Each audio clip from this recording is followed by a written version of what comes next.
ನಮಸ್ಕಾರ. ಸೋನಿ 9 ನ್ಯೂಸ್ಗೆ ಸ್ವಾಗತ. ನಾನು ಪ್ರಭಾವತಿ. ಮೊದಲಿಗೆ ಮುಖ್ಯಾಂಶಗಳು. ಶ್ರೀ ಜನ್ನಲಕ್ಷ್ಮೀ ನರಸಿಂಹಸ್ವಾಮಿ ದೇವಸ್ಥಾನದ ನಿರ್ವಹಣೆಯನ್ನು ಪಾಠಕ್ ಮನೆತನದ ವಂಶಪಾರಂಪರಿಕ ಪೂಜಾರಿಗಳಿಗೆ ವಹಿಸಲು ಕೋರಿದ್ದಾರೆ. ಜಿಲ್ಲಾ ಕನ್ನಡ ಸಾಹಿತ್ಯ ಪರಿಷತ್ ಬೀದರ್ ಹಾಗೂ ಜಿಲ್ಲಾ ಕನ್ನಡ ಸಾಹಿತ್ಯ ಪರಿಷತ್ ದಾವಣಗೆರೆ ಶರಣಮಾಗನೂರು ಬಸಪ್ಪ ಪ್ರತಿಷ್ಠಾನ ದಾವಣಗೆರೆ ಸ್ಥಾಪಿತ ರಾಜ್ಯ ಮಟ್ಟದ ಆರೂಢ ದಾಸೋಹಿ ಶರಣ ಮಾಗನೂರು ಬಸಪ್ಪ 2023ರ ಪ್ರಶಸ್ತಿ ಪ್ರದಾನ ಮಾಡಲಾಯಿತು. ನೀಟ್ ಪರೀಕ್ಷೆಯಲ್ಲಿ ರಾಜ್ಯಕ್ಕೆ ಬೀದರ್ 3ನೇ ಸ್ಥಾನ. ಮತ್ತಷ್ಟು ಉತ್ತಮ ಶಿಕ್ಷಣ ಸಲ್ಲಿಸಲು ಜವಾಬ್ದಾರಿ ನಮ್ಮದೆಂದು ಶಾಹೀನ್ ಶಿಕ್ಷಣ ಸಂಸ್ಥೆ ಅಧ್ಯಕ್ಷ ಅಬ್ದುಲ್ ಖದೀರ್ ಸಂತಸ.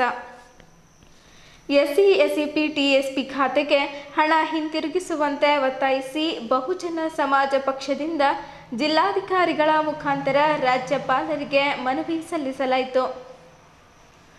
ಬೀದರ್ನಲ್ಲಿ ಬಸವೇಶ್ವರ ಬಿಎಡ್ ಕಾಲೇಜಿನ ಹಳೆಯ ವಿದ್ಯಾರ್ಥಿಗಳ ಸಂಘದ ನೂತನ ಪದಾಧಿಕಾರಿಗಳನ್ನು ಸನ್ಮಾನಿಸಲಾಯಿತು. ಹಳೆಯ ವಿದ್ಯಾರ್ಥಿಗಳ ಸಂಘ ರಚನೆ. ಸುದ್ದಿಯ ವಿವರಗಳು.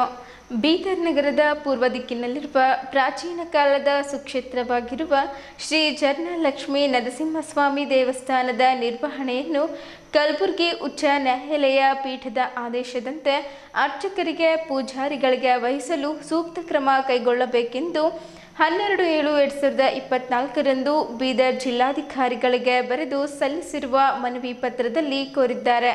ಕಲಬುರಗಿ ಪೀಠದ ಆದೇಶದ ಸಂಖ್ಯೆ 2014ರ ರೀಡ್ ಪಿಟಿಷನ್ 203117 JEM-RES ಪ್ರಕಾರ ಪ್ರಾತಿನಿಧ್ಯ ನೀಡುವಂತೆ ಸೂಚಿಸಲಾಗಿತ್ತು.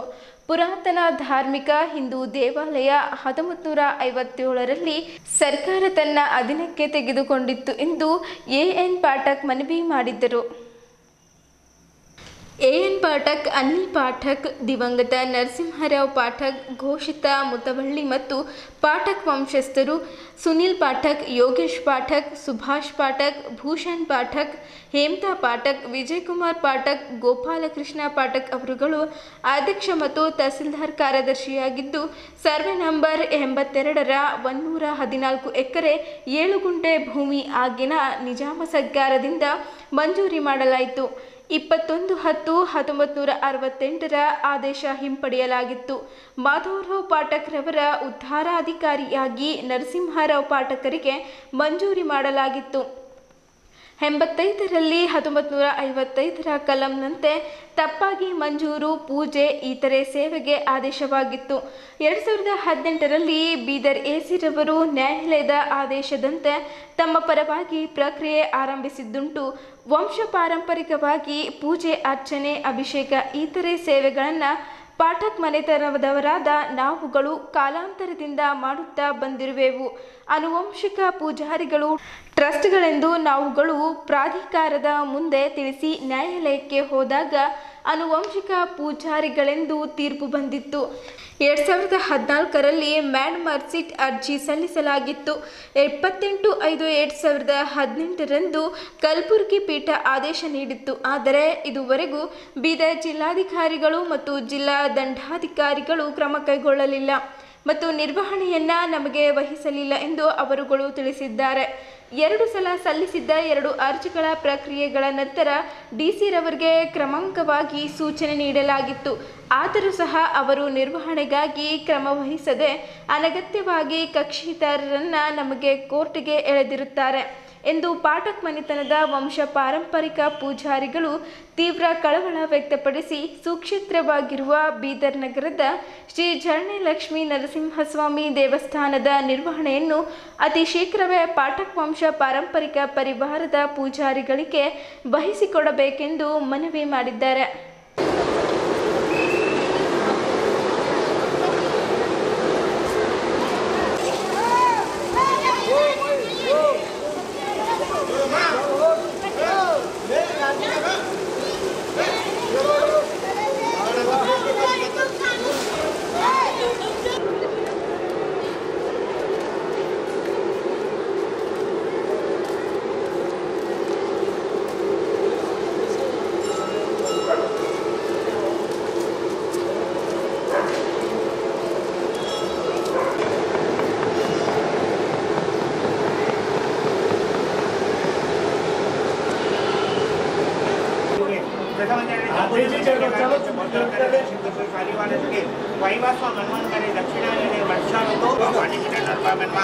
लक्ष्मी नारायण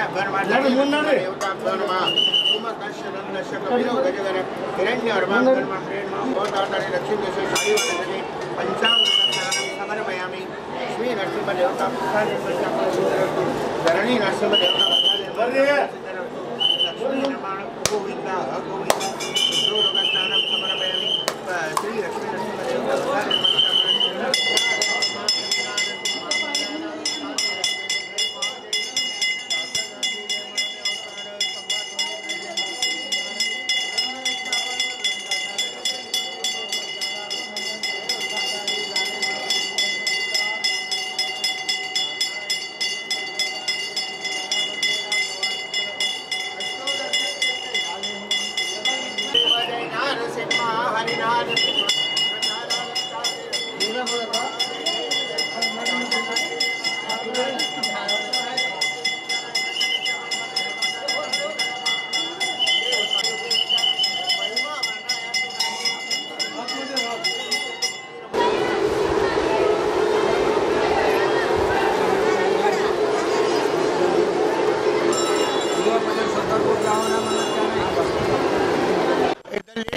ಆಂಧ್ರ ತೆಲಂಗಾಣ ಮಹಾರಾಷ್ಟ್ರ ಕರ್ನಾಟಕ ಅಲ್ಲಿಂದ ಸಾಲು ಜನ ಬರ್ತಾರ.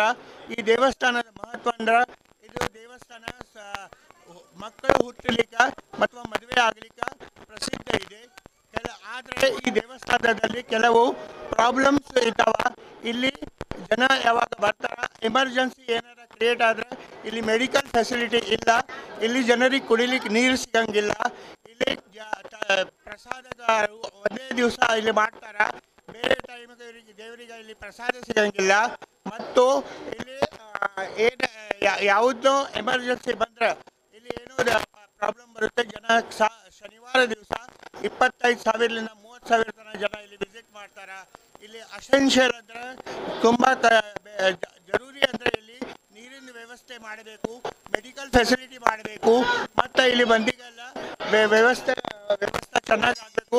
ಇಷ್ಟು ಅವನು ಸಂಹಾರ ಮಾಡ್ಲಿಕ್ಕೆ ಬಂದಿನ ಮೇಲೆ ಆ ನರಸಿಂಹಸ್ವಾಮಿಗೆ ಅವ್ರು ಶಾಂತಾಗಿ ಅವನ್ನ ಹಿರಣ್ಯಕಶ್ಯಪನ ಏನದ ದೇವ್ರಿಗೆ ಪ್ರಾರ್ಥನೆ ಮಾಡ್ದ, ನಿಮ್ಮ ಕೈಲಿ ತನ್ನ ಮೋಕ್ಷ ಸಿಗ್ಲಕ್ಕತ್ತದ, ನನ್ನ ಅದೃಷ್ಟ ತಾವು ಏನದಂದ್ರೆ ನನ್ನ ಹೆಸರು ದೈತ್ಯ ಕುಳಿದಂತ ಉದ್ಧಾರ ಆಗಬೇಕು.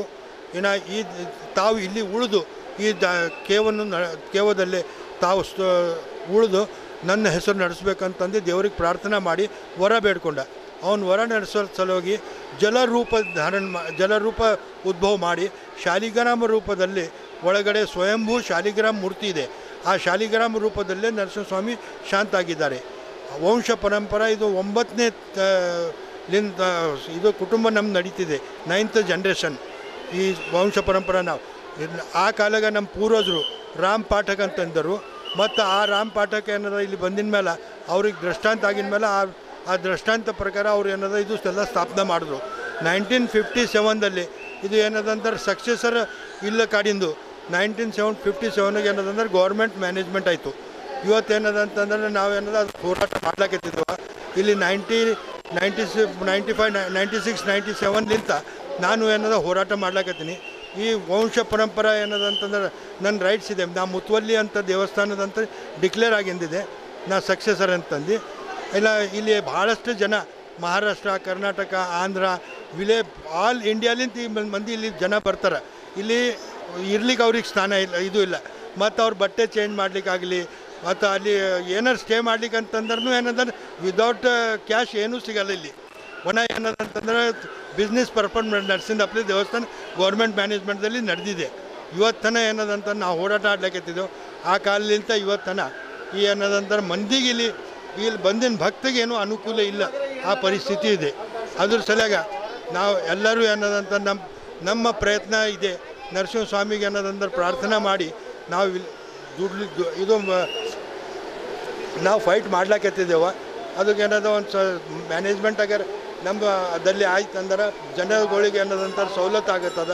ಇಲ್ಲಿ ಏನು ಮಂದಿಗೆ ಅವಶ್ಯಕತೆ ಇದೆ ಆ ಅವಶ್ಯಕತೆ ಪ್ರಕಾರ ನಾವು ಅವ್ರಿಗೆ ಏನದ ಸಹಕಾರಿ ಮಾಡ್ಬೋದು. ಯಾಕಂದರೆ ಇಲ್ಲಿ ನ್ಯಾಚುರಲಿ ಇವತ್ತನ ಏನದ ಮಾಡಿಂದವ ಏನೋ ಹೊರಗಿಂದ ಬರ್ತಾರೆ, ಮಾಡ್ತಾರೆ, ಹೋಗ್ತಾರೆ. ಅದಕ್ಕೆ ಏನೇನು ಇಂಪಾರ್ಟೆಂಟ್ ಇದೆ ಅದು ಗೊತ್ತಿಲ್ಲ ಅವ್ರಿಗೆ. ಇಲ್ಲಿ ಭಾಳಷ್ಟ್ಲಿಂದ ಇವತ್ತು ಜನ ಏನದಂದ್ರೆ ಮೊನ್ನೆ ನಾವು ರೀಸೆಂಟ್ಲಿ ಏನದಂತಂದ್ರೆ ಹೈಕೋರ್ಟ್ಲಿಂದ ಸ್ಟೇ ಗ್ರಾಂಟ್ ಆಗಿದೆ. ಅಂದರೆ ವಂಶ ಪರಂಪರೆಯಲ್ಲಿ ಇದು ಇರ್ತದೆ. 25 ಸೆಕ್ಷನ್ ಪ್ರಕಾರ ಇಲ್ಲಿ ಏನದಂತಾರೆ ಸಮಿತಿ ಅದು ಮಾಡ್ಲಿಕ್ಕೆ ಬರಲ್ಲ ಅಂತಂದು. ಈಗ ಅದು ಮ್ಯಾನೇಜ್ಮೆಂಟ್ ವಿಡ್ರಾ ಮಾಡಿರಿ ಅಂತಂದು ನಾವು ಗೌರ್ಮೆಂಟ್ ಡಿಪ್ಟಿ ಕಮಿಷನರ್ ಹತ್ರ ನಾವು ಪಿಟಿಷನ್ ಫೈಲ್ ಮಾಡಿದ್ದೆವು. ಅದು ಭಾಳಷ್ಟು ಲಾಂಗ್ ಪೀರಿಯಡಿಂದ ಪೆಂಡಿಂಗ್ ಇದೆ. ಅದನ್ನು ಇವತ್ತೇನದಂತಂದ್ರೆ ನಾವು ದೇವರಿಗೆ ಎಲ್ಲರಿಗೆ ನಿಮ್ಗೆ ಹೇಳ್ಬೇಕಂತಂದ್ರೆ ನಮ್ಮ ಸಹಕಾರ್ಯಕ್ಕೆ ತಾವು ನಮಗೆ ಸಹಕಾರ್ಯ ಮಾಡಿ ಈ ದೇವಸ್ಥಾನವನ್ನು ಉಳಿಸಬೇಕು ಸಲುವಾಗಿ ಸಹಕಾರ್ಯ ಮಾಡಬೇಕು. ದೇವಸ್ಥಾನದಲ್ಲಿ ಭಕ್ತಾದಿಗಳಿಗೆ ಮೂಲಭೂತ ಸೌಕರ್ಯಗಳು ಕಲ್ಪಿಸಲಾಗುತ್ತದೆ. ಅದರಂತೆ ನೆರಳಿನ ವ್ಯವಸ್ಥೆ, ಕ್ಯೂಲೈನ್ ವ್ಯವಸ್ಥೆ ಮತ್ತು ಟೈಲ್ಸು, ಆಮೇಲೆ ನೀರಿಂದ ಒಳಗಡೆ ಆಕ್ಸಿಜನ್ನು, ಆಮೇಲೆ ಹಟ್ಟಿಗೋಲ್ಡ್ ಮೈನ್ಸ್ ಕಡೆಯಿಂದ ಆಕ್ಸಿಜನ್ ಮಾಡಿದ್ದಾರೆ. ಜನ್ರೇಟರ್ ಇದೆ, ಬಾತ್ರೂಮ್ ಆಗ್ತಾಯಿದೆ, ಮತ್ತು ಡ್ರೆಸ್ ಚೇಂಜಿಂಗ್ ರೂಮ್ ಆಗ್ತಾಯಿದೆ. ಕೆಳಗಡೆ ರಸ್ತೆ ಆಗಿದೆ. ಆಮೇಲೆ ತಂತಿ ಬೇಲಿ ನಮ್ಮ ಲ್ಯಾಂಡ್ ಎಲ್ಲ ಸರ್ವೆ ಮಾಡಿಸಿ ತಂತಿ ಬೇಲಿ ಹಾಕ್ಕೊಂಡಿದ್ದೀವಿ. ಇನ್ನು ಹೆಚ್ಚಾಗಿ ಇಲ್ಲಿ ಬರೋ ಶನಿವಾರ ರವಿವಾರ ಸೋಮವಾರ ಜಾಸ್ತಿ ಜನ ಬರ್ತಾರೆ. ಆಂಧ್ರ, ಮಹಾರಾಷ್ಟ್ರ, ತೆಲಂಗಾಣದಿಂದ ಭಾಳ ಜನ ಬರ್ತಾರೆ. ಎಲ್ಲರೂ ಮನೆ ದೇವರಿದೆ. ಬಂದು ಭಕ್ತಾದಿಗಳು ಜಾವಳ ಆಗಲಿ ಏನೇ ಶುಭ ಕಾರ್ಯ ಆಗಲಿ ಮನೆಯಲ್ಲಿ ಬಂದು ದೇವ್ರ ದರ್ಶನ ಮಾಡಿಕೊಂಡು ಅಭಿಷೇಕ ಏನೇ ಇತ್ಯಾದಿ ಕಾರ್ಯಕ್ರಮಗಳು ನೈವೇದ್ಯ ತೋರಿಸೋದು ಮಾಡ್ಕೊಂಡು ಹೋಗ್ತಾರೆ. ಇಲ್ಲಿ ಭಾಳ ಜನ ಬರೋದು ಶನಿವಾರ ರವಿವಾರ ಸೋಮವಾರ. ಶ್ರಾವಣ ಮಾಸದಲ್ಲಿ ಮುಂದೆ ಈಗ ಶ್ರಾವಣ ಮಾಸ 4ನೇ ತಾರೀಕಿನಿಂದ 1 ತಿಂಗಳು ಸ್ಟಾರ್ಟ್ ಆಗುತ್ತೆ. 3ನೇ ಮತ್ತು 4ನೇ ಸೋಮವಾರ ಆಂಧ್ರದಿಂದ ಭಾಳ ಜನ ಗುಂಡು ಮಾಡಿಸ್ಕೊಲಿಕ್ಕೆ ಬರ್ತಾರೆ. ಪ್ರತಿಯೊಬ್ಬರು ಸಣ್ಣ ಹುಡುಗರಿಂದ ಹೆಣ್ಮಕ್ಳಾಗಲಿ ಗಂಡು ಮಕ್ಕಳಾಗಲಿ ಗುಂಡು ಮಾಡಿಸ್ಕೊಲಿಕ್ಕೆ ಬರ್ತಾರೆ. ನೈವೇದ್ಯ ಮತ್ತು ದಾಸೋಹ ವ್ಯವಸ್ಥೆನೂ ಮಾಡಿದ್ದೀವಿ. 3 ತಾಸು ಬೆಳಿಗ್ಗೆ 9ರಿಂದ 12 ಗಂಟೆವರೆಗೆ. ಶನಿವಾರ ಒಬ್ಬರು ಭಕ್ತರು ಬಂದು ಮಾಡ್ತಾಯಿದ್ದಾರೆ. ಪ್ರತಿ ಶನಿವಾರ ಅವರು 1 ಕ್ವಿಂಟಲ್ ಅಕ್ಕಿ ಹಾಕಿ ಪಲಾವ್ ಮಾಡ್ತಾಯಿದ್ದಾರೆ. ಮಧ್ಯಾಹ್ನದವರೆಗೆ ನಡೀತೆ.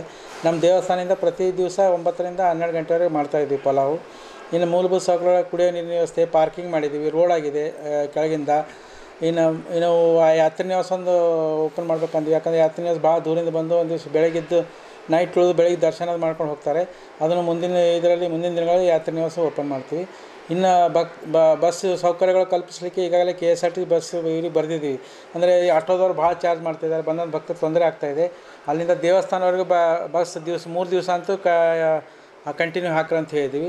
ಆಮೇಲೆ ಹೆಲ್ತ್ ಪ್ರಾಬ್ಲಮ್ ಯಾರಿಗಾರು ಇದ್ದರೆ ಅವ್ರು ಒಳಗೆ ಹೋಗಬಾರ್ದಂತ ಭಾವಚಿತ್ರ ಹಾಕಿ ಮುನ್ಸೂಚನೆ ಅಂತ ಕೊಟ್ಟಿದ್ದೀವಿ ಬೋರ್ಡ್ ಹಾಕಿ. ಮತ್ತು ಅದೇ ರೀತಿ ಶ್ರಾವಣ ಮಾಸದಲ್ಲಿ ಶನಿವಾರ ರವಿವಾರ ಜಾಸ್ತಿ ಜನ ಇರೋ ಕಡೆಯಿಂದ ಒಂದು ಆ್ಯಂಬುಲೆನ್ಸು ಮತ್ತು ವೈದ್ಯಕೀಯ ಸೌಲಭ್ಯ ಬಳಸ್ಕೊಂಡು ಕೂಡ ಕಡೆಯೂ ಬರೆದಿದ್ದೀವಿ. ಇನ್ನು ಉಳಿದ ಇನ್ನೇನು ಬೇಕು ಮೂಲಭೂತ ಸೌಕರ್ಯಗಳು ಇನ್ನು ಮಾಡ್ತಾಯಿರ್ತೀವಿ. ಅಭಿವೃದ್ಧಿ ಕಾಮಗಾರಿಗಳು ನಡೀತಾ ಇದೆ ದೇವಸ್ಥಾನದಲ್ಲಿ. ಇದೊಂದು ಟೂರಿಸಮ್ ಪ್ಲೇಸ್ ಆಗಿದೆ. ಪ್ರವಾಸೋದ್ಯಮ ಇದರಿಂದ ಜಾಸ್ತಿ ಜನ ಬರ್ತಾಯಿದ್ದಾರೆ.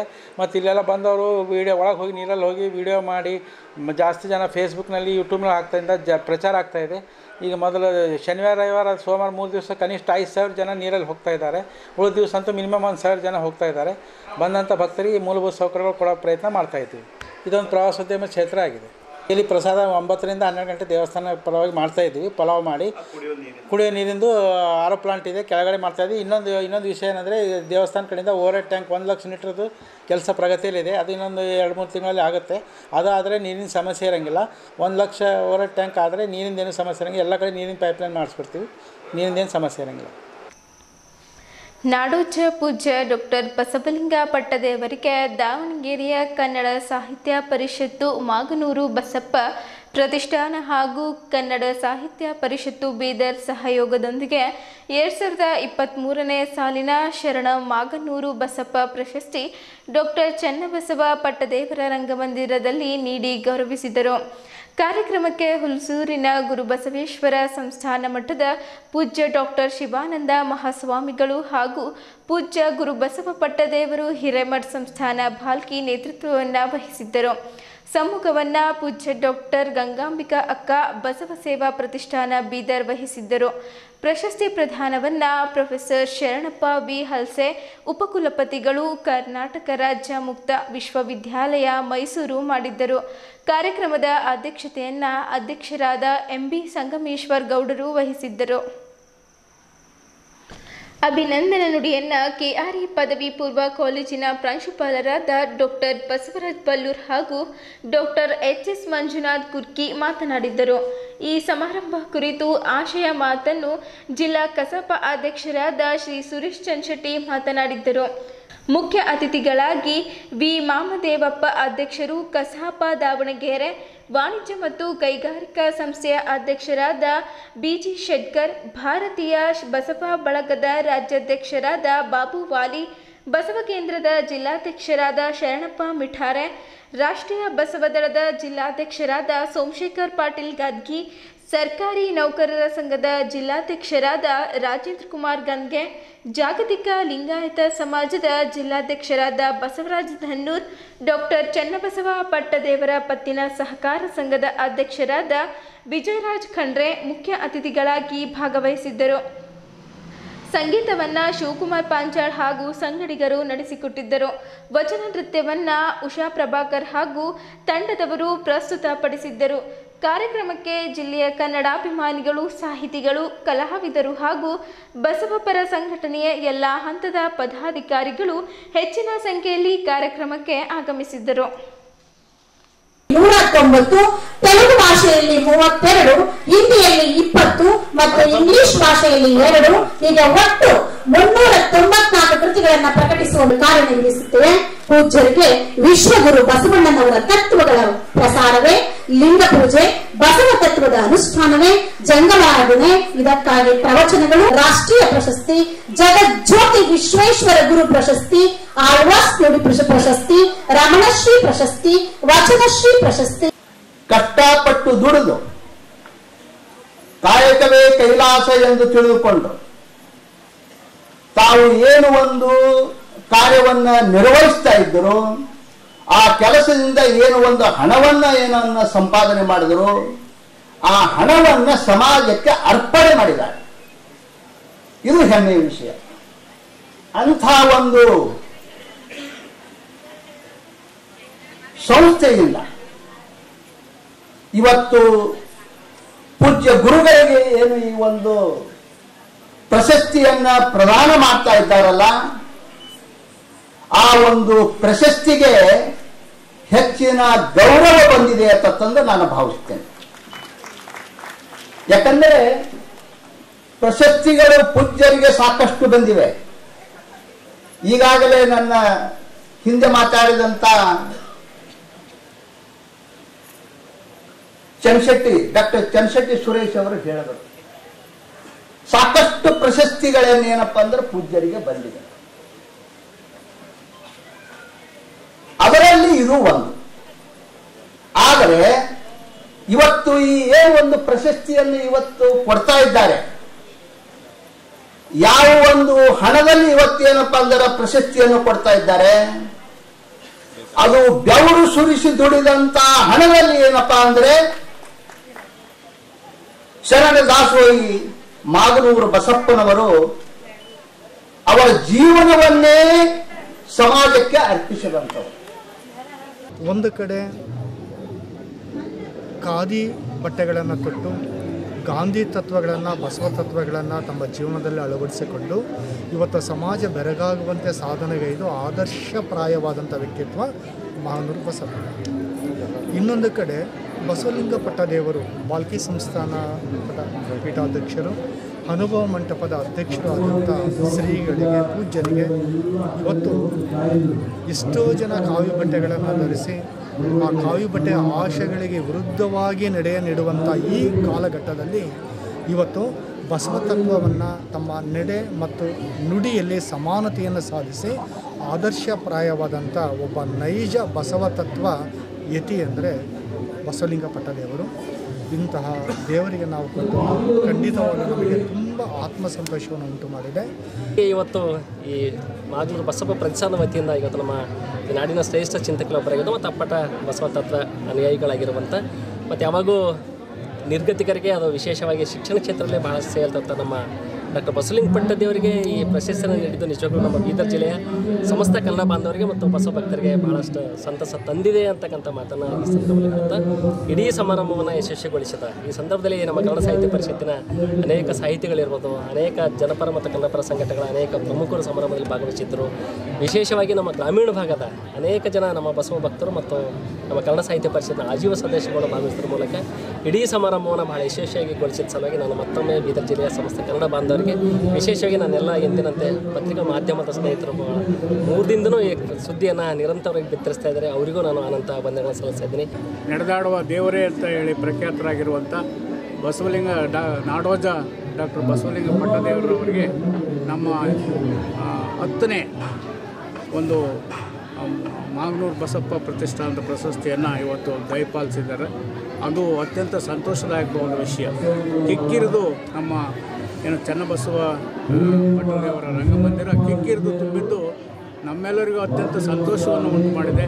ಇಂಥ ಒಂದು ಸಮಾರಂಭ ಅತಿ ಇತಿಹಾಸದಲ್ಲಿ ಒಂದು ದಾಖಲೆ ಉಳಿಬಹುದಾದಂಥ ಸಮಾರಂಭ ಆಗಿದೆ ಅಂತೇಳಿ ನಾನಾದರೂ ಕೂಡ ಭಾವಿಸ್ಕೊಂಡಿದ್ದೀನಿ.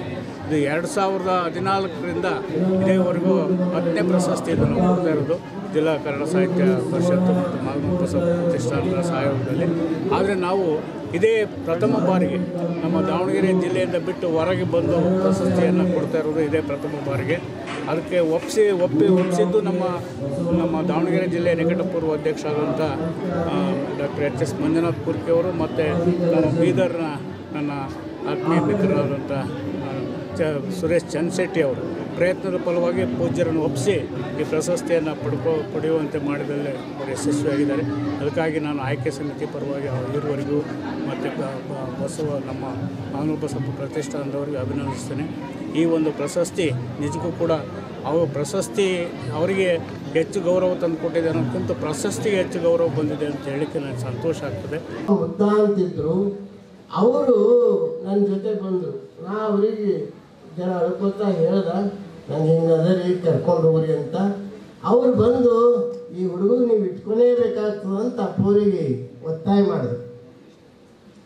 ಒತ್ತಾಯ ಮಾಡಿದ ಸಲುವಾಗಿ ಅವರು ಬಂದರು. ಇನ್ನು ಆವಾಗ ಅಪ್ಪಗಳು ಈ ಭಾಗದಾಗೆಲ್ಲ ಶ್ರೀಮಂತ್ರಿ ಧ್ವರಿ ಅಂತ ಕರಿತಿದ್ರು. ಈ ದೊರೆಗಳು ಹೇಳಿದ ಮೇಲೆ ಇಟ್ಕೊಳೇಬೇಕಾಗ್ತದಲ್ಲ ಅಂತಂದು, ದೊರೆಗಳು ಹೇಳಿದ ಮೇಲೆ ಇಟ್ಕೊಳೇಬೇಕಾಗ್ತದಲ್ಲ ಅಂತ ಇಟ್ಕೊಂಡ್ರು. ಆ ಮಠ ನೆಲ ಸಗಣಿದಿಂದ ಸಾರಿಸೋದಿತ್ತು, ಉದ್ದು ಪಡಸಾಲಿ ಎಲ್ಲ ಸಾರಿಸೋದಿತ್ತು. ಅದನ್ನು ವಾರಕ್ಕೊಂದು ಸಲ ಸಾರಿಸ್ಬೇಕು. ಅದನ್ನು ಹೌದಿತ್ತು. 20 ಕೊಡ ನೀರು ಹಾಕಬೇಕು. ಹಂಗೊಂದು ನಿಯಮ ಮಾಡಿ ನನಗೆ ಇಟ್ಕೊಂಡ್ರು.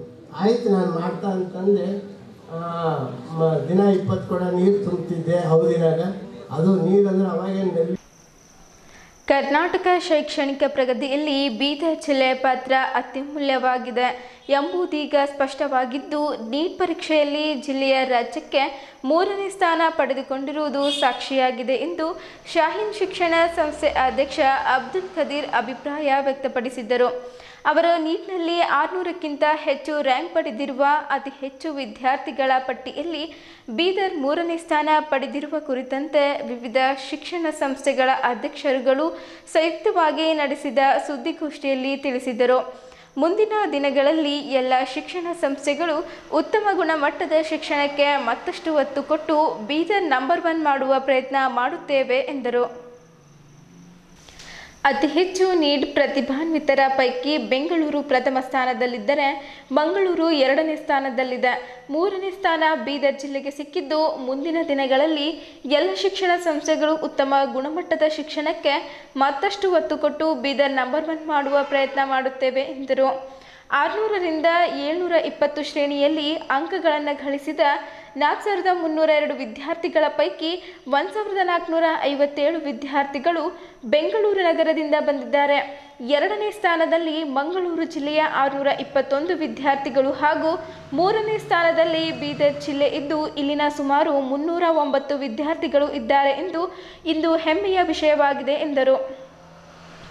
ವಿದ್ಯಾರ್ಥಿಗಳಿಗೆ ವೈದ್ಯಕೀಯ ಸೀಟು ಕಲ್ಪಿಸುವಲ್ಲಿ ಬೀದರ್ನ ಶಾಹೀನ್ ಶಿಕ್ಷಣ ಸಂಸ್ಥೆಯ ಕೊಡುಗೆ ಅಪಾರವಾಗಿದೆ. ಅಲ್ಲದೆ ಬೀದರ್ ಶಾಹೀನ್ ಶಿಕ್ಷಣ ಸಂಸ್ಥೆಯು ವೈದ್ಯಕೀಯ ಶಿಕ್ಷಣಕ್ಕಷ್ಟೇ ಅಲ್ಲ, ಇತರ ಶೈಕ್ಷಣಿಕ ಕೋರ್ಸ್ಗಳನ್ನು ಆರಂಭಿಸಿದ್ದು ಎಲ್ಲ ಕ್ಷೇತ್ರಗಳಲ್ಲಿ ವಿದ್ಯಾರ್ಥಿಗಳು ಪ್ರಗತಿಯತ್ತ ಸಾಗಲಿ ಎಂಬ ಚಿಂತನೆ ಹೊಂದಿದೆ. ನಕಲು ರಹಿತ ಪರೀಕ್ಷೆಗೆ ಎಲ್ಲ ಶಿಕ್ಷಣ ಸಂಸ್ಥೆಗಳು ಹಾಗೂ ವಿದ್ಯಾರ್ಥಿ ಪಾಲಕರು ಪಣ ತೊಟ್ಟಿಲ್ಲ, ಇದು ಸಾಧ್ಯ ಎಂದು ಅಬ್ದುಲ್ ಖದೀರ್ ತಿಳಿಸಿದ್ದರು. ಕರ್ನಾಟಕ ರಾಷ್ಟ್ರೀಯ ಶಿಕ್ಷಣ ಸಂಸ್ಥೆಯ ಅಧ್ಯಕ್ಷರಾದ ಬಸವರಾಜ್ ಜಾಬ್ಶೆಟ್ಟಿ ಮಾತನಾಡಿ, ನಮ್ಮ ಕರ್ನಾಟಕ ಕಾಲೇಜಿನಲ್ಲಿ ಗುಣಮಟ್ಟದ ಶಿಕ್ಷಣ ನೀಡಲಾಗುತ್ತಿದೆ. ಕಡಿಮೆ ಶುಲ್ಕದಲ್ಲಿ ಉತ್ತಮ ಸೌಲಭ್ಯಗಳೊಂದಿಗೆ ಗ್ರಾಮೀಣ ಭಾಗದ ವಿದ್ಯಾರ್ಥಿಗಳಿಗೆ ಪ್ರೋತ್ಸಾಹಿಸುವ ಕಾರ್ಯ ನಡೆಯುತ್ತಿದೆ. ಕಲ್ಯಾಣ ಕರ್ನಾಟಕ ಭಾಗದಲ್ಲಿ ಉತ್ತಮ ಪದವಿ ಕಾಲೇಜು ಎಂಬ ಹೆಗ್ಗಳಿಕೆಗೆ ಪಾತ್ರವಾಗಿದೆ. ನ್ಯಾಕ್ ಕಮಿಟಿಯಿಂದ A+ ಪಡೆದ ಕಾಲೇಜು ಇದಾಗಿದೆ. ಹೆಚ್ಚು ಹಣ ನೀಡುತ್ತೇವೆ, ಗೈರಾಗಿದ್ದರೂ ಪ್ರವೇಶ ಕೊಡಿ ಎಂದು ವಿದ್ಯಾರ್ಥಿಗಳು ಬೇಡಿಕೊಂಡರೂ ಅದಕ್ಕೆ ನಾವು ಒಪ್ಪುವುದಿಲ್ಲ ಎಂದರು. ಹೈದರಾಬಾದ್ ಕರ್ನಾಟಕ ಶಿಕ್ಷಣ ಸಂಸ್ಥೆ ಆಡಳಿತ ಮಂಡಳಿ ಸದಸ್ಯ ಡಾಕ್ಟರ್ ರಜನೀಶ್ ವಾಲಿ ಮಾತನಾಡಿ, ಬಿವಿಪಿ ಕಾಲೇಜಿನಲ್ಲಿ ಸೈನಿಕ್ ಶಾಲೆ ಆರಂಭ ಮಾಡಲಾಗಿದೆ. ಈ ಶಾಲೆಯ ಮೂಲಕ ಬೀದರ್ ಜಿಲ್ಲೆಯಲ್ಲಿನ ರಾಷ್ಟ್ರದಲ್ಲಿ ನಂಬರ್ 1 ಸ್ಥಾನಕ್ಕೆ ತರುವ ಪ್ರಯತ್ನ ಮಾಡಲಾಗುವುದು ಎಂದು ತಿಳಿಸಿದ್ದರು. ಜ್ಞಾನಸುಧಾ ಶಿಕ್ಷಣ ಸಂಸ್ಥೆ ಅಧ್ಯಕ್ಷೆ ಪೂರ್ಣಿಮಾ ಜಾರ್ಜ್ ಮಾತನಾಡಿ, ಪಿಯುಸಿಯಲ್ಲಿ ಅತ್ಯುತ್ತಮ ಅಂಕ ಪಡೆಯಲು ಬೇರು ಮಟ್ಟದ ಶಿಕ್ಷಣ ಅತ್ಯಂತ ಪ್ರಮುಖ ಪಾತ್ರಧಾರಿ. ಪ್ರಾಥಮಿಕ ಶಿಕ್ಷಣ ಹಾಗೂ ಪ್ರೌಢ ಶಿಕ್ಷಣದ ಹಂತದಲ್ಲಿಯೇ ಜ್ಞಾನಸುಧಾ ವಿದ್ಯಾಲಯ ಅತ್ಯುತ್ತಮ ಶೈಕ್ಷಣಿಕ ವಾತಾವರಣ ಕಲ್ಪಿಸುತ್ತಿರುವುದು ಹೆಮ್ಮೆಯ ವಿಚಾರ. ನಮ್ಮಲ್ಲಿ ಅಭ್ಯಸಿಸಿದ ವಿದ್ಯಾರ್ಥಿನಿ ಲಂಡನ್ ಸ್ಕೂಲ್ನಲ್ಲಿ ಪ್ರವೇಶ ಪಡೆದಿದ್ದು ನಮಗೆಲ್ಲ ಹೆಮ್ಮೆ. ಹೀಗೆಯೇ ಜಿಲ್ಲೆಯ ಹಲವಾರು ಶಿಕ್ಷಣ ಸಂಸ್ಥೆಗಳು ಉತ್ತಮವಾಗಿ ಕಾರ್ಯನಿರ್ವಹಿಸುತ್ತಿವೆ. ಇದಕ್ಕೆ ಈಗ ಮತ್ತಷ್ಟು ಪ್ರೋತ್ಸಾಹ ಸಿಕ್ಕಂತಾಗಿದೆ ಎಂದರು. ನೀಟ್ ಅಕ್ರಮವನ್ನು ಎನ್ಡಿಎ ಹಾಗೂ ಕೇಂದ್ರ ಸರ್ಕಾರ ಹೊರಬೇಕು. ವಿಸ್ಡಮ್ ಸಂಸ್ಥೆಯ ಅಧ್ಯಕ್ಷ ಆಸಿಫುದ್ದೀನ್ ಮಾತನಾಡಿ, ಮಕ್ಕಳಿಗೆ ಪ್ರಾಥಮಿಕ ಹಂತದಲ್ಲೇ ಉತ್ತಮವಾಗಿ ಶಿಕ್ಷಣ ನೀಡಿದ್ದರೆ ಕಾಲೇಜು ವಿಭಾಗದಲ್ಲಿ ಉತ್ತಮ ಫಲಿತಾಂಶ ತೆಗೆಯಲು ಅನುಕೂಲವಾಗುತ್ತದೆ. ಈ ಕುರಿತು ಚಿಂತನ ಮಂಥನ ಆಗುವ ಅವಶ್ಯಕತೆ ಇದೆ. ನೀಟ್ ಪರೀಕ್ಷೆಯಲ್ಲಿ ಆಗಿರುವ ಅಕ್ರಮದ ಹೊಣೆಯನ್ನು ಕೇಂದ್ರ ಸರ್ಕಾರ ಹೊರಬೇಕು. ಲಕ್ಷಾಂತರ ವಿದ್ಯಾರ್ಥಿಗಳಿಗೆ ಅನ್ಯಾಯವಾಗಿದೆ ಎಂದು ಆಗ್ರಹಿಸಿದ್ದರು. ಈ ವೇಳೆ ಸುದ್ದಿಗೋಷ್ಠಿಯಲ್ಲಿ ಅನುಭವ ಮಂಟಪ ಬಸವ ಕಲ್ಯಾಣದ ಬಸವಲಿಂಗ ಪಟ್ಟದೇವರು ಮಾತನಾಡಿ, ಶೈಕ್ಷಣಿಕ ಪ್ರಗತಿಗೆ ವಿದ್ಯಾರ್ಥಿಗಳಲ್ಲಿ ತುಡಿತ ಹೆಚ್ಚಾಗಬೇಕು. ಪ್ರತಿಯೊಂದು ಶಿಕ್ಷಣ ಸಂಸ್ಥೆಯ ಗುರಿ ವಿದ್ಯಾರ್ಥಿಯ ಅತ್ಯುತ್ತಮ ಜ್ಞಾನಾರ್ಜನೆ ಆಗಬೇಕು ಎಂದು ತಿಳಿಸಿದ್ದರು. ರಿಸಲ್ಟ್ಸ್ ಕೊಡಬೇಕು, ಮಕ್ಕಳಿಗೆ ಶಿಕ್ಷಣ ಕೊಡಬೇಕು ಅನ್ನುವಂತಹ ಒಂದು ನಿಟ್ಟಿನಲ್ಲಿ ಇವತ್ತು ಈ ಪತ್ರಿಕಾಗೋಷ್ಠಿ ಕರೆಯಲಾಗಿದೆ. ಹಿಂದೆ ತಾವು ಸುಮಾರು ಸಲ ಕೇಳಿದ್ರಿ, ಬೀದರಿಗೆ ಏನದ ಅಂತಂದ್ರೆ ಶಿಕ್ಷಣ ಇದರಲ್ಲಿ ಏನದಾದರೆ ಒಂದು ಯಾವುದೋ ಒಂದು ಹಣೆಪಟ್ಟಿ ಏನದ ಅಂತಂದರೆ ಹಿಂದುಳಿದ ಜಿಲ್ಲೆ ಅಂತ ಆವಾಗ ಹಿಂದೆ ಭಾಳ ವರ್ಷ ಹಿಂದ್ಗಡೆ ಅಂತಿದ್ರು. ಅದನ್ನು ಹೋಗಲಾಡಿಸಬೇಕು ಅಂತ ತಿಳ್ಕೊಂಡು ಇವತ್ತೆಲ್ಲ ಖಾಸಗಿ ಶಿಕ್ಷಣ ಸಂಸ್ಥೆಗಳೇನದಾದ್ರೆ ತಮ್ಮದೇ ಆದಂಥ ಒಂದು ಸತತ ಪ್ರಯತ್ನದಿಂದ ಇವತ್ತು ಬೀದರ್ ಜಿಲ್ಲೆಯಲ್ಲಿ ಒಳ್ಳೆಯ ಶಿಕ್ಷಣದ ರಿಸಲ್ಟ್ಸ್ಗಳು ನಾವು ಕೇಳ್ತಾ ಇದ್ದೀವಿ. ಇವತ್ತು ತಾವೆಲ್ಲ ಪತ್ರಿಕೆಯಲ್ಲಿ ನೋಡ್ತಾ ಇದ್ರಿ. ನೀಟ್ ಆಯಿತು, ಇನ್ನೊಂದಾಯಿತು, ಡಿಗ್ರಿ ಆಯಿತು, ಯಾವುದೇ ಶಿಕ್ಷಣ ಸಂಸ್ಥೆಗಳಲ್ಲಿ ಒಳ್ಳೆಯ ಶಿಕ್ಷಣ ನಮ್ಮ ಬೀದರ್ ಜಿಲ್ಲೆಯ ವಿದ್ಯಾರ್ಥಿಗಳಿಗೆ ಸಿಗ್ತಾ ಇದೆ. ಆ ಒಂದು ನಿಟ್ಟಿನಲ್ಲಿ ಇನ್ನು ಯಾವ ರೀತಿ ನಾವು ನಮ್ಮ ಶಿಕ್ಷಣ ಸಂಸ್ಥೆಗಳಲ್ಲಿ ಇನ್ನು ಉನ್ನತ ಮಟ್ಟದ ವಿಚಾರಗಳು ಹೊಂದ್ಕೊಳ್ಬೇಕು, ಯಾವ ರೀತಿ ನಾವು ಡೆವಲಪ್ ಮಾಡಬೇಕು, ಹೇಗೆ ಪ್ರೋಗ್ರೆಸ್ ಮಾಡಬೇಕು, ಆಮೇಲೆ ನಿಮ್ಮ ಎದುರುಗಡೆ ಬಂದು ನಿಮ್ಮದು ಕೂಡ ಸಲಹೆಗಳು ತಗೋಬೇಕು ಅನ್ನುವಂಥ ದೃಷ್ಟಿಯಿಂದ ಇವತ್ತು ನಾವು ಈ ಪತ್ರಿಕಾಗೋಷ್ಠಿನಲ್ಲಿ ಭಾಗವಹಿಸ್ತಾ ಇದ್ದೇವೆ. अमेरिका में हुआ है, एक सर्वे हुआ है, एक स्टडी हुई है, उसमें बताया गया है कि इंडियन एवरेज अपने बच्चों की तालीम पे जितना खर्च करते हैं उसका डबल उनकी मैरिजेस पे खर्च करते हैं. उसमें लिखा है, क्लियरली है कि चाइना और जापान में जो मैरिजेस पे खर्च होता है उससे ज़्यादा इंडियंस करते हैं. ये ख़त्म होना चाहिए. हमारी ताकत एजुकेशन पे लगे, हमारा फोकस एजुकेशन पे हो और एजुकेशन के ज़रिए ही एक बड़ा चेंज आ सकता है. अब एजुकेशन में की फील्ड में इम्प्रूवमेंट हो रहा है और बीदर जिसको बैकवर्ड कहा जाता था, बीदर फॉरवर्ड है, बल्कि बीदर से ही कर्नाटका शुरू होता है. बीदर को कर्नाटका का सही ताज बनाने में इंस्टीट्यूशन का बड़ा रोल रहेगा. और साथ ही साथ एक फील्ड है जहाँ पर बीदर में इम्प्रूवमेंट की ज़रूरत है, हो रहा है, इम्प्रूवमेंट हो रहा है. हेल्थ फैसिलिटीज़ जो हैं यहाँ पे इम्प्रूव हो रही हैं कंपेयर लास्ट 10-15 ईयर्स से. और हम उम्मीद कर रहे हैं कि यहाँ पर ये हेल्थ सेंटर भी बने और लोग शोलापुर से बीदर को ट्रीटमेंट के लिए आएँ. ऐसे हालात बन सकते हैं. इस फील्ड में हम लोगों को आगे बढ़ना है और सब मिलकर ये काम कर सकते हैं. प्राइमरी एजुकेशन को इम्प्रूव करें और ऐसे ही चीज़ों के ज़रिए हम बीदर में तब्दीली ला सकते हैं. Thank you. मैं स्वामी जी से ख्वाहिश करूँगा. ನಿಜಕ್ಕೂ 600ರಿಂದ 720 ನೀಟಲ್ಲಿ ಬಂದಿರೋದು, ಅದರಲ್ಲಿ ಬೀದರ್ 3ನೇ ಸ್ಥಾನದಲ್ಲಿರೋದು ಕರ್ನಾಟಕದಲ್ಲಿ. ಬರೀ ಶಿಕ್ಷಣ ಸಂಸ್ಥೆಗಳಿಗೆ ಅಲ್ಲ, ಈವನ್ ಪತ್ರಿಕಾ ಬಳಗದವರಿಗೂ ಬಹಳ ಖುಷಿ ಕೊಟ್ಟಿದೆ ಅಂತಕ್ಕಂಥ ಮಾತನ್ನು ನಾನು ಹೇಳೋದಕ್ಕೆ ಇಷ್ಟಪಡ್ತೇನೆ. ಯಾಕಂತಂದರೆ ನೀವೆಲ್ಲ ಕೊಟ್ಟಿರೋ ರಿಪೋರ್ಟ್ಸ್ಗಳೇನಿದೆ, ಎಲ್ಲ ಏನೇನು ಅದ್ರ ಬಗ್ಗೆ ಮಾತಾಡಿದ್ದೀರಿ, ಅದು ಎಷ್ಟು ನಮಗೆಲ್ಲ ಹುರಿದುಂಬಿಸ್ತಾ ಇದೆ ಅಂತಂದರೆ ಖಂಡಿತವಾಗ್ಲೂ ರಜನೀಶ್ ವಾಲಿ ಅವರು ಬಂದಿದ್ದಾರೆ, ಅವರನ್ನು ವಂದಿಸ್ತಾ. ಸೊ ಖಂಡಿತವಾಗ್ಲೂ ಅದು ನಮ್ಮನ್ನೆಲ್ಲ ಹುರಿದುಂಬಿಸಿದೆ. ಹೀಗೆ ಸರ್ ಅವರು ಹೇಳ್ದಂಗೆ ಇಡೀ ಶಿಕ್ಷಣ ಒಂದು ಕ್ರಾಂತಿನೇ ಆಗ್ತಾ ಇದೆ ಬೀದರಲ್ಲಿ ಅಂತಂದರೆ ಎರಡು ಮಾತಿಲ್ಲ. ನಾವು ಶಿಕ್ಷಣದ ಒಂದು ನಡೆದು ಬಂದ ದಾರಿ, ಬೀದರ್ನಲ್ಲಿ ಶಿಕ್ಷಣ ನಡೆದು ಬಂದ ದಾರಿಯನ್ನು ನೋಡಿದ್ರೆ ಕನ್ನಡ ಬೆಳೆದಿದ್ದು, ಉರ್ದು ಭಾಷೆ ಬೆಳೆದಿದ್ದು ಹಾಗೂ ಆಂಗ್ಲ ಭಾಷೆ ಇಲ್ಲಿ ಬಂದಿದ್ದು, ಅದನ್ನು ಬೆಳೆಸ್ಕೊಂಡು ಹೋಗಿರೋದು. ಬಹುಶಃ ಎಲ್ಲ ಅನುದಾನ ರಹಿತ ಶಿಕ್ಷಣ ಸಂಸ್ಥೆಗಳು ಬಹಳಷ್ಟು ಕೊಡುಗೆಗಳನ್ನು ನೀಡಿವೆ ಇದರಲ್ಲಿ. ಈ ಥರದ ಶೈಕ್ಷಣಿಕ ಮುಂದೆ ಬರ್ತಾ ಇದೆ, ಇದರಲ್ಲಿ ಮಾತೇ ಇಲ್ಲ. ಇವಾಗ 600% ಥರ್ಡ್ ಪೊಸಿಷನ್ ಬಂದಿವಿ, ಮುಂದೆ ಫಸ್ಟ್ ಬಂದೇ ಬರ್ತೀವಿ. ಅದಕ್ಕೆ ಸೌತ್ ಕರ್ನಾಟಕದ ಟೆನ್ಷನ್ ಆಗ್ಯದ, ಬೀದರ್ ಹೆಂಗೆ ಇಷ್ಟು ಮುಂದೆ ಬರ್ಲತ್ತದ. ಅದಾಗ ಇಲ್ಲಿಂದ ಏನು ಇನ್ಸ್ಟಿಟ್ಯೂಟ್ಸ್ ವರ್ಕ್ ಮಾಡ್ತಾರೆ, ಡೇ ನೈಟ್ ವರ್ಕ್ ಮಾಡ್ತಾರೆ ಅಂತ ಬರ್ತಾರೆ, ಇದ್ರಿಗೆ ಬರ್ತಿರ್ಲಿಲ್ಲ. ಮತ್ತು ಇನ್ನೊಂದು ನಾನು ಖದೀರವ್ರ ಹತ್ರ ನೋಡಿದ್ದೆ, ಯಾಕಂದ್ರೆ ಮಾಮಾನೆ ಅಂತೇವರಿಗೆ, ಅವ್ರ ಹತ್ರ AICU ಅಂತ ಮಾಡಿದ್ದಾರೆ, ಭಾಳ ಚೆನ್ನಾಗಿ ಮಾಡಿದ್ದಾರೆ. ಅಂದ್ರೆ ನಾವು ಹಿಂಗೆ ICU ಇರುತ್ತೆ ಗೌರ್ಮೆಂಟ್ ಹಾಸ್ಪಿಟಲಲ್ಲಿ, ಇಂಟೆನ್ಸಿವ್ ಕೇರ್ ಯೂನಿಟ್, ಅವ್ರ ಹತ್ರ ಅಕಾಡೆಮಿಕ್ ಇಂಟೆನ್ಸಿವ್ ಕೇರ್ ಯೂನಿಟ್ ಅಂತ ಮಾಡಿದ್ದಾರೆ. ಅದು ಭಾಳ ಚೆನ್ನಾಗಿ ಇಷ್ಟ ಆಗಿದ್ದಾರೆ. ಎಲ್ಲರಿಗೂ ಹೇಳ್ತೀನಿ, ಎಲ್ಲರೂ ಆ ಥರ ಮಾಡಬೇಕು. ಯಾರು ಲೈಫಲ್ಲಿ ಓದೇ ಇಲ್ಲ ಅವ್ರಿಗೋಸ್ಕರ ಅವ್ರಿಗೆ ಏನು ಏಜ್ ಇದೆ, ಏಜ್ ತಕ್ಕಂಗೆ ಅವರಿಗೆ ಇದು ಕೊಟ್ಟು, ಎಜುಕೇಷನ್ ಕೊಟ್ಟು, ಅವ್ರಿಗೆ ಡಿಗ್ರಿ ಕೊಟ್ಟು ಇಂಜಿನಿಯರ್ ಡಾಕ್ಟರ್ ಮಾಡಿದ್ದಾರೆ. ಅದೊಂದು ಭಾಳ ಚೆನ್ನಾಗಿದೆ. ಮತ್ತು ಇನ್ನೊಂದು ನಮ್ಮ ಗುಮ್ಮಡಿ ಕಾಲೇಜ್ ಹೇಳಬೇಕಾದ್ರೆ, ಇಷ್ಟು ವರ್ಷ ನಾನು ಅಲ್ಲೇ ಓದಿದ್ದೀನಿ, ಹೆಂಗೆ ಅವರು ಅಲ್ಲೇ ಓದಿದ್ದಾರೆ, ಜಾಫ್ಶೆಟ್ಟಿನೂ ಅಲ್ಲೇ ಓದಿದ್ದಾರೆ, ನಾನು ಅಲ್ಲೇ ಓದಿದ್ದೀನಿ. ಇದೇ ವರ್ಷ ಸೈನಿಕ್ ಸ್ಕೂಲ್ ಸ್ಟಾರ್ಟ್ ಆಗಿದೆ ಇಲ್ಲಿ.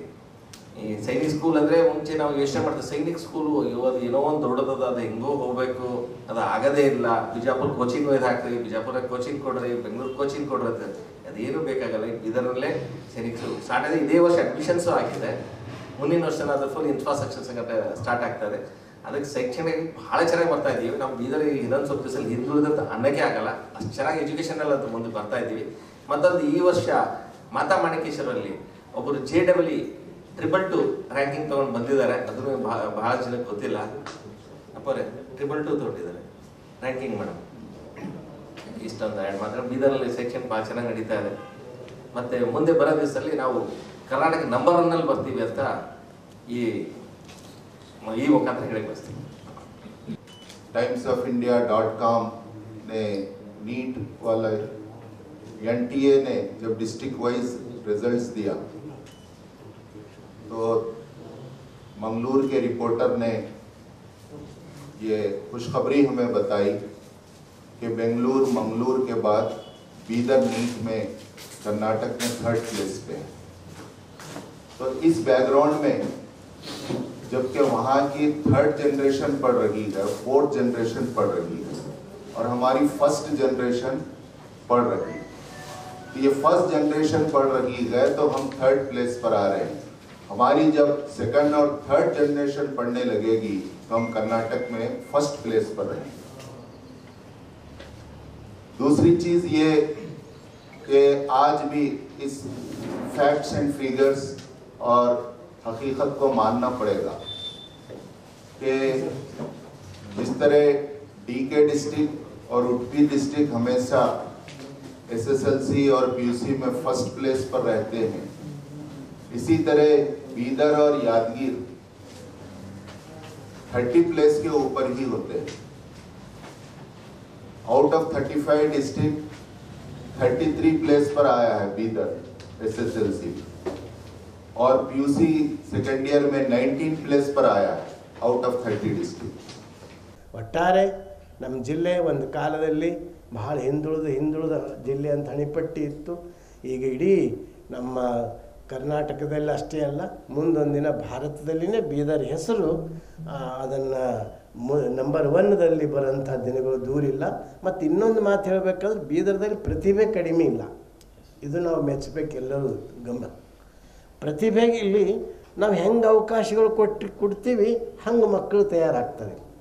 ಇಲ್ಲಿ ಪ್ರತಿಭೆಗೆ ಏನೇನೂ ಕೊರತೆ ಇಲ್ಲ, ಇಷ್ಟೇ ಆ ಪರಿಸರ ಆ ಒಂದು ಇದು ನಾವು ಒದಗಿಸಿದ್ರೆ ಖಂಡಿತವಾಗಿಯೂ ನಾವು ಏನು ಗುರಿ ಇಟ್ಟುಕೋತೀವಿ ಆ ಗುರಿಯನ್ನು ನಾವು ಸಾಧನೆ ಮಾಡಲಿಕ್ಕೆ ಸಾಧ್ಯ ಅದ.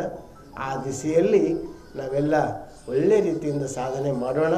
ಇನ್ನು ಎಲ್ಲರೂ ಒಬ್ರದೊಬ್ಬರು ಶಿಕ್ಷಣ ರಂಗದಲ್ಲಿ ಇನ್ನೂ ಯಾವ ರೀತಿ ಮುಂದುವರಿಬೇಕು ಅಂತ ನಾವೆಲ್ಲ ಚಿಂತನ ಮಂಥನ ಮಾಡಿ ನಾವು ಮುಂದೆ ಹೆಂಗೆ ಹೆಜ್ಜೆ ಇಡಬೇಕು, ಮುಂದಿನ ನಂಬರ್ 1 ಬರಬೇಕಾದ್ರೆ ಏನು ಮಾಡಬೇಕು ಅನ್ನೋದನ್ನು ನಾವೆಲ್ಲ ಆಲೋಚನೆ ಮಾಡಿ ಮುಂದೆ ಹೆಜ್ಜೆ ಇಟ್ಟರೆ ಇನ್ನೂ ನಮ್ಮ ಜಿಲ್ಲೆ ಈಗಾಗಲೇ ಎತ್ತರ ಸ್ಥಾನಕ್ಕೆ ಹೋಗ್ಯದ, ಇನ್ನೂ ಎತ್ತರ ಸ್ಥಾನಕ್ಕೆ ಹೋಗಲಿ ಅಂತ ಹಾರೈಸಿ ಮತ್ತೊಮ್ಮೆ ಎಲ್ಲ ಪತ್ರಕರ್ತರಿಗೂ ವೇದಿಕೆ ಮೇಲಿರುವಂಥ ಎಲ್ಲರಿಗೂ ವಿಶೇಷವಾಗಿ ಈ ಆಲೋಚನೆ ನಮ್ಮ ಯಾರಿಗೂ ಬಂದಿಲ್ಲ. ನಮ್ಮ ಶಾಹೀನ್ ಅಬ್ದುಲ್ ಖದೀರ್ ಅವ್ರಿಗೆ ಬಂದದ 3ನೇ ನಂಬರ್ ಬಂದು ನಾವು ಪೇಪರ್ದಾಗ ಓದ್ತೀವಿ ಕುಂತೀವಿ. ಆದ್ರೆ ಇದನ್ನು ನಾವು ಪ್ರೆಸ್ ಮೀಟ್ ಮಾಡಿ ಎಲ್ಲರಿಗೆ ಅದನ್ನು ಹೇಳಬೇಕು, ನಮ್ಮದು ಹೆಮ್ಮೆಯನ್ನು ನಾವು ಇನ್ನೊಬ್ರಿಗೆ ತಿಳಿಸ್ಬೇಕು ಅಂತ ಆಲೋಚನೆ ಮಾಡಿ ಅವ್ರ ಪ್ರೆಸ್ ಮೀಟ್ ಕರೆದು ನಮಗೆಲ್ಲ ಇನ್ವೈಟ್ ಮಾಡಿದ್ದಕ್ಕೆ ನಾವು ಅವರಿಗೆ ಅಭಿನಂದನೆಯನ್ನು ಹೇಳಿ. ರಾಜ್ಯದಲ್ಲಿ ಪರಿಶಿಷ್ಟ ಜಾತಿ ಮತ್ತು ಪರಿಶಿಷ್ಟ ವರ್ಗಗಳ ಜನಸಂಖ್ಯೆಗೆ ಅನುಗುಣವಾಗಿ ವಿವಿಧ ಯೋಜನೆಗಳ ಮುಖಾಂತರ ಸಫಲರನ್ನಾಗಿ ಮಾಡಿ ಸಮಾಜದ ಮುಖ್ಯವಾಹಿನಿಗೆ ತರುವ ಸದುದ್ದೇಶದಿಂದ ಕರ್ನಾಟಕ ಸರ್ಕಾರವು 2013-14ರಲ್ಲಿ SC/ST ಮತ್ತು TSP ಕಾಯ್ದೆಯನ್ನು ರೂಪಿಸಿತ್ತು. ಇದರ ಅಡಿಯಲ್ಲಿ ರಾಜ್ಯ ಯೋಜನಾ ವೆಚ್ಚದ ಒಂದು ಭಾಗವನ್ನು ಮೀಸಲಿಡುವುದಕ್ಕಾಗಿ ಈ ಅಧಿನಿಯಮ ಅವಕಾಶ ಮಾಡಿಕೊಟ್ಟಿರುತ್ತದೆ. ಹಿಂದಿನ ಬಿಜೆಪಿ ಸರ್ಕಾರ ಸುಮಾರು ₹19,000 ಕೋಟಿ ರೂಪಾಯಿಗಳನ್ನು ಅನ್ಯ ಯೋಜನೆಗಳಿಗೆ ದುರ್ಬಳಕೆ ಮಾಡಿಕೊಂಡಿರುವ ಮೂಲಕ ಸದರಿ ಕಾಯ್ದೆಯ ಉದ್ದೇಶವನ್ನು ಅಪಹಾಸ್ಯಗೊಳಿಸಿದೆ. ಅಲ್ಲದೆ ಸರ್ಕಾರವೇ ಹೇಳಿರುವಂತೆ ಬಿಜೆಪಿ ಆಡಳಿತದಲ್ಲಿ ಬೋವಿ ಅಭಿವೃದ್ಧಿ ನಿಗಮ, ಡಾಕ್ಟರ್ ಅಂಬೇಡ್ಕರ್ ಅಭಿವೃದ್ಧಿ ನಿಗಮ, ಆದಿಜಾಂಬವ ಅಭಿವೃದ್ಧಿ ನಿಗಮಗಳಲ್ಲಿ 16 ಕೋಟಿ ರೂಪಾಯಿಗಳ ಅವ್ಯವಹಾರ ನಡೆದಿದೆ. ಇತ್ತೀಚೆಗೆ ಮಹರ್ಷಿ ವಾಲ್ಮೀಕಿ ಅಭಿವೃದ್ಧಿ ನಿಗಮದಲ್ಲಿ 187 ಕೋಟಿ ಹಗರಣ ನಡೆದಿದೆ. ಬಹುಜನ ಸಮಾಜ ಪಕ್ಷದಿಂದ ಜಿಲ್ಲಾಧಿಕಾರಿಗಳ ಮುಖಾಂತರ ರಾಜ್ಯಪಾಲರಿಗೆ ಮನವಿ ಸಲ್ಲಿಸಲಾಯಿತು. ಸರ್ಕಾರದ ಅಂಕಿಅಂಶಗಳ ಪ್ರಕಾರ ಇದುವರೆಗೂ ಕಾಂಗ್ರೆಸ್, ಬಿಜೆಪಿ, JDS ಪಕ್ಷಗಳ ಸರ್ಕಾರಗಳು ಸುಮಾರು ₹70,000 ಕೋಟಿ ದುರ್ಬಳಕೆ ಮಾಡಿಕೊಂಡಿರುವುದು ಈ ಜನಾಂಗಕ್ಕೆ ಮಾಡಿದ ಮಹಾನ್ ದ್ರೋಹವಾಗಿದೆ. 2014-15ರಿಂದ ಇದುವರೆಗೂ ಮೀಸಲಿಟ್ಟ SC/ST ಮತ್ತು TSPಯ ಹಣವನ್ನು ಈ ಜನಾಂಗದ ಅಭಿವೃದ್ಧಿಗೆ ಮಾಡಬಹುದಾದ ಯೋಜನೆಗಳು ವಿದ್ಯಾರ್ಥಿಗಳಿಗೆ ಪ್ರಾಥಮಿಕ ಶಿಕ್ಷಣದಿಂದ ಉನ್ನತ ಶಿಕ್ಷಣದವರೆಗೆ BE, MBBS, PhDವರೆಗೆ ಗುಣಮಟ್ಟದ ಉಚಿತ ಶಿಕ್ಷಣ ನೀಡಬಹುದಿತ್ತು. ಲಕ್ಷಾಂತರ SC/ST ನಿರುದ್ಯೋಗಿ ಯುವ ಜನತೆಗೆ ಸ್ವಯಂ ಉದ್ಯೋಗ ಒದಗಿಸಬಹುದಿತ್ತು. ವಸತಿ ರಹಿತ SC/ST ಕುಟುಂಬಗಳಿಗೆ ಸ್ವಂತ ಮನೆ ಕಟ್ಟಿಸಿಕೊಡಬಹುದಿತ್ತು. ಭೂರಹಿತ SC/ST ಕೃಷಿ ಕಾರ್ಮಿಕರಿಗೆ ತಲಾ 5 ಎಕರೆ ಕೃಷಿ ಜಮೀನು ಖರೀದಿಸಿ ಮಾಡಿಕೊಡಬಹುದಿತ್ತು. ಅತಿ ಬಡ SC/ST ರೋಗಿಗಳಿಗೆ ಉಚಿತವಾಗಿ ಮಲ್ಟಿ ಸ್ಪೆಷಾಲಿಟಿ ಆಸ್ಪತ್ರೆಗಳಲ್ಲಿ ಉತ್ತಮ ಚಿಕಿತ್ಸೆ ಕೊಡಿಸಿ ಪ್ರಾಣ ಉಳಿಸಬಹುದಿತ್ತು. ರಾಜ್ಯಪಾಲರು ಮಧ್ಯಪ್ರವೇಶಿಸಿ ಈ SC/ST ಮತ್ತು TSP ಕಾಯ್ದೆಯಲ್ಲಿ ರೂಪಿಸಿರುವ ಯೋಜನೆಗಳು ನೇರವಾಗಿ SC/STಗಳಿಗೆ ತಲುಪುವಂತೆ ಮಾಡಬೇಕೆಂತಲೂ ಮತ್ತು ಈ ಮೀಸಲು ಹಣವನ್ನು ಅನ್ಯ ಯೋಜನೆಗಳಿಗೆ ದುರ್ಬಳಕೆ ಮಾಡಿರುವವರ ವಿರುದ್ಧ ಸದರಿ ಕಾಯ್ದೆಯಂತೆ ಶಿಕ್ಷೆಗೆ ಗುರಿಪಡಿಸಬೇಕು ಹಾಗೂ ಈಗಾಗಲೇ ದುರ್ಬಳಕೆ ಮಾಡಿಕೊಂಡಿರುವ ಹಣವನ್ನು SC/ST ಮತ್ತು TSP ಖಾತೆಗೆ ಹಿಂತಿರುಗಿಸುವಂತೆ ಒತ್ತಾಯಿಸಿ ಬಹುಜನ ಸಮಾಜ ಪಕ್ಷದಿಂದ ಜಿಲ್ಲಾಧಿಕಾರಿಗಳ ಮುಖಾಂತರ ರಾಜ್ಯಪಾಲರಿಗೆ ಮನವಿ ಸಲ್ಲಿಸಲಾಯಿತು. ಈ ಸಂದರ್ಭದಲ್ಲಿ ರಾಜ್ಯ ಕಾರ್ಯದರ್ಶಿ ಹಾಗೂ ಬೀದರ್ ಜಿಲ್ಲಾ ಉಸ್ತುವಾರಿ ದತ್ತು ಸೂರ್ಯವಂಶಿ, ಜಿಲ್ಲಾಧ್ಯಕ್ಷರಾದ Ashok Manthakar, Yohan D'Souza Chillargi, Sanjeev Kumar Medha, Gunavant Suryavanshi, Puttaraj Nandi, Shaktikant Bavidoddi, G. Oscar, Satyadeep Havnur, Shadrik, Dattappa Bhandari, Jafar, Shrimant Bagdal, Sopan Rao Dongre, Umesh Guttedar, Shankar Phule, Naganath Bhangre, Pradeep M, Rajinikanth Nayak, Ashok Budnore ಉಪಸ್ಥಿತರಿದ್ದರು. ಬಹುಜನ್ ಸಮಾಜ್ ಪಾರ್ಟಿ ಕರ್ನಾಟಕ ರಾಜ್ಯ ಘಟಕದ ವತಿಯಿಂದ ಇಡೀ ರಾಜ್ಯದಲ್ಲಿ ಪರಿಶಿಷ್ಟ ಜಾತಿ, ಪರಿಶಿಷ್ಟ ಪಂಗಡ ವರ್ಗಕ್ಕೆ ಮೀಸಲಿಟ್ಟ ಲಕ್ಷಾಂತರ ಕೋಟಿ SC, SCP ಮತ್ತು TSP ಹಣವನ್ನು ಈ ಸರ್ಕಾರ ದುರ್ಬಳಕೆ ಮಾಡಿದೆ. ಕಾಂಗ್ರೆಸ್ಸು, BJP, ಜನತಾದಳ ಪಕ್ಷಗಳು ಇದು ದುರ್ಬಳಕೆ ಮಾಡಿ ದ್ರೋಹ ಮಾಡಿದ್ದಾರೆ. ಅದಕ್ಕೋಸ್ಕರ ನಾವು ಇದು ತೀವ್ರವಾಗಿ ಖಂಡಿಸುತ್ತೇವೆ.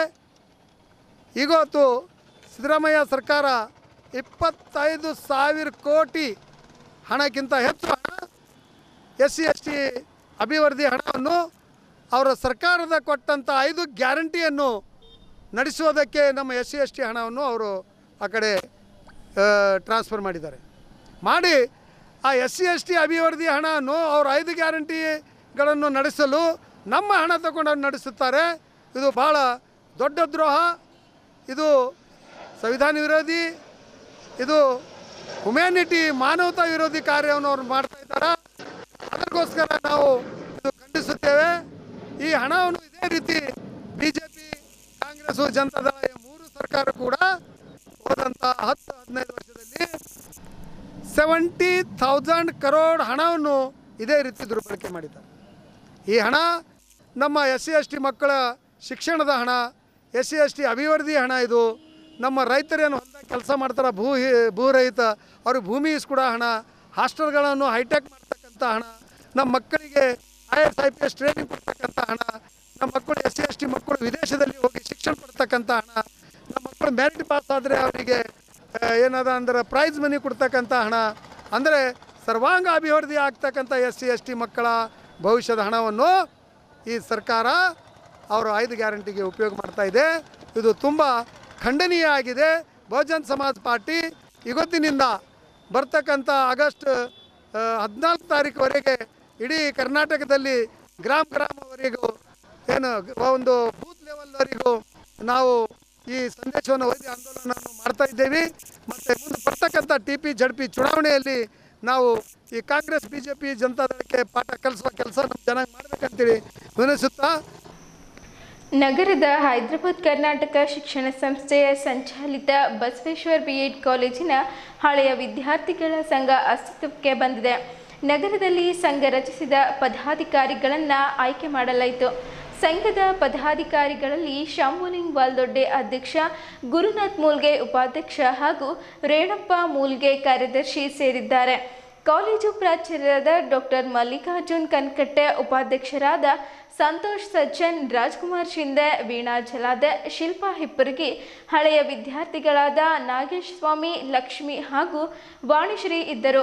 ಸನ್ಮಾನ ಸಂಘದ ನೂತನ ಪದಾಧಿಕಾರಿಗಳನ್ನು ಶಾಲು ಹೊದಿಸಿ ಸನ್ಮಾನಿಸಲಾಯಿತು.